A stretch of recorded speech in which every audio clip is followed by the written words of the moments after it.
ప్రైజ్లా దేవుని పరిశుద్ధమైన నామమునకు మహిమ కలుగునుగాక. ప్రభు నామమున మీ అందరికీ హృదయపూర్వక వందనాలు. ఈ ఉదయకాలము దేవుని వాక్కులు విందాం. కీర్తనలు 111:2. యెహోవా క్రియలు గొప్పవి, వాటి యందు ఇష్టము గలవారందరూ వాటిని విచారించెదరు. ప్రియమైన వారలారా, దేవుని కార్యములు చాలా ఉన్నతమైనవండి. మరి గొప్ప కార్యములు ఆయన చేస్తాడు, మహిమకల కార్యములు ఆయన చేయవాడు.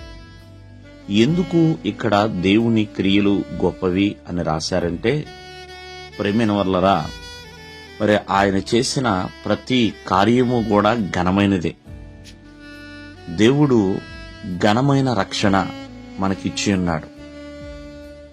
మరి ఆ ప్రతి ఒక్కరికి కావలసిన రక్షణ భాగ్యమును దేవుడు అనుగ్రహించువాడు. అందుకనే ఆయన క్రియలు ఘనమైనవి.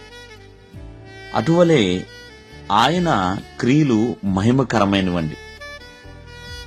ఘనమైనవి, మహిమకరమైనవి, ప్రభావము కలిగినవి.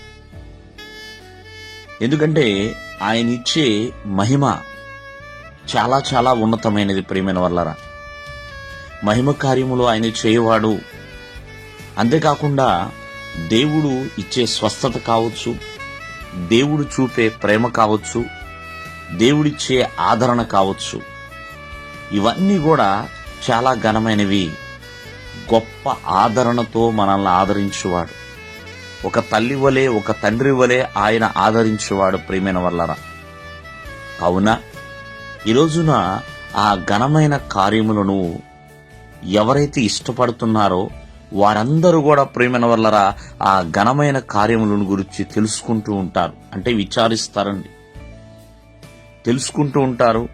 ప్రతి ఒక్కరి జీవితంలో ఆయన ఘనమైన కార్యములు చేయవాడు. ప్రియమైన వారలారా, ఎందుకంటే ఆయన మహిమకు ఘనతకు అర్హుడు కాబట్టి, గనుడైన దేవుడుగా ఉన్నాడు కాబట్టి ఘనమైన కార్యములు ఆయన చేయవాడు.